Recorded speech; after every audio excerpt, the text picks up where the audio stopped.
Hi, good morning from Mazunte, Oaxaca.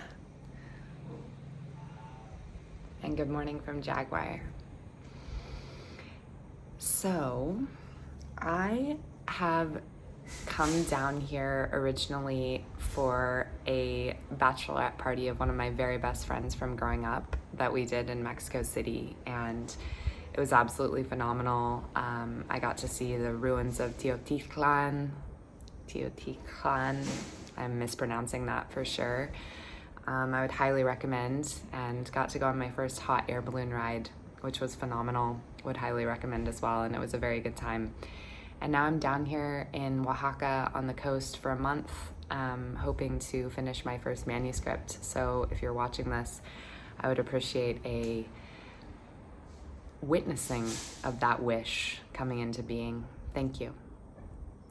One of my dear friends, and who is an English teacher at the high school that I went to in Cody, Wyoming, Elizabeth, gave me my first Salman Rushdie book to read on my way down here. And if any of you have not read Salman Rushdie, I would highly, highly recommend. She and my other dear, dear friend Tammy, who was my high school English teacher, of course, the three of us love to get together and talk about books. They were both like, "You haven't read Salman Rushdie?" And so thankfully, Elizabeth gave me a book of his. And it's so appropriate for this journey, right? So it's called Haroun and the Sea of Stories. And I would highly recommend this, you guys, because, you know, it's the magic of fiction, right? Where all of this philosophy and spirituality that we love talking about gets put in the metaphor of story and magic. And this is a very magical story.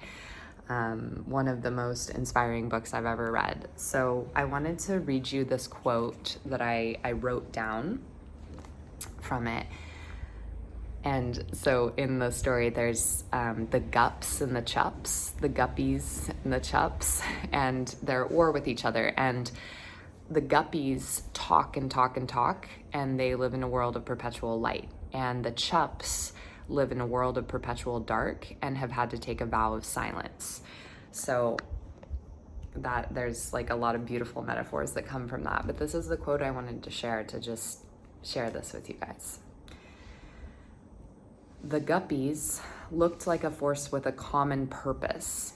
All those arguments and debates, all that openness had created powerful bonds of fellowship between them. The Chups, or the Chupwalas, sorry, they're called the Chupwalas. The Chupwalas turned out, on the other hand, to be a disunited rabble, ... Many of them actually had to fight against their own treacherous shadows. And as for the rest, their vows of silence and their habits of secrecy had made them suspicious and often distrustful of each other. So that's from Haroun and the Sea of Stories by Salman Rushdie. And I genuinely, thank you, Elizabeth. Can't recommend it enough. So why am I sharing that quote? Because communication is key. And that's a big theme in this story, is it's the threat of stories and communication and even argument. That's what it says, right? Like the Guppies in this book are always arguing and mulling over things and going over it to the point where you're like, whoa, we're never gonna get anything done.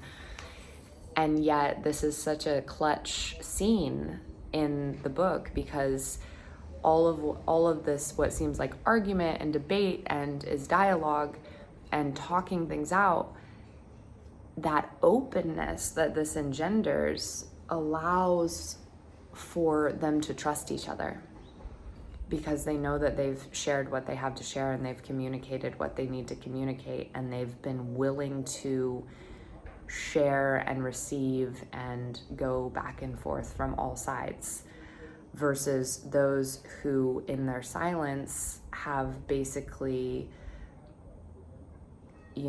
planted these seeds of distrust and suspicion, the Chupwalas, And so when it comes time to fight, when it comes time to defend what they love, they don't know if they can trust each other because they don't really know each other.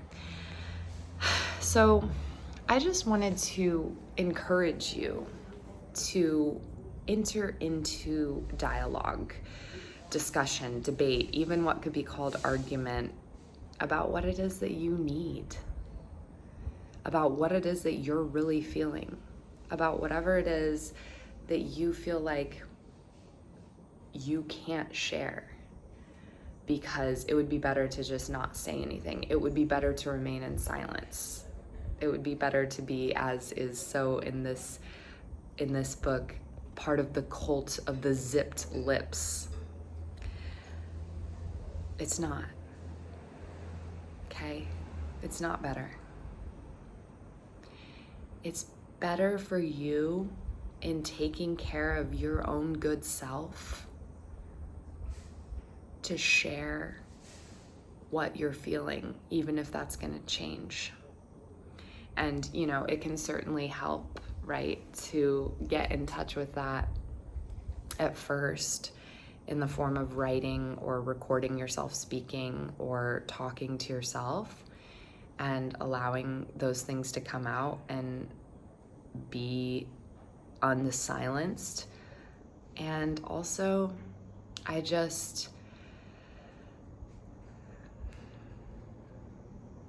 want you to know that the things that we're afraid will make people not love us or will create conflict are really the things that create powerful bonds of fellowship and trust between us. Because when we share what we really think, again, even if that's going to change and even if we're going to be able to come to some new agreement through the sharing, when we share that, we show others that they can do the same, and we make that safe. So we understand where our common purpose can lie when we share what we truly feel and have to express the stories that are coming up for us in any given moment and situation. And, you know, yeah, reading that for me and literally even seeing that in my notebook this morning before I started writing down the dream that I had last night, it literally,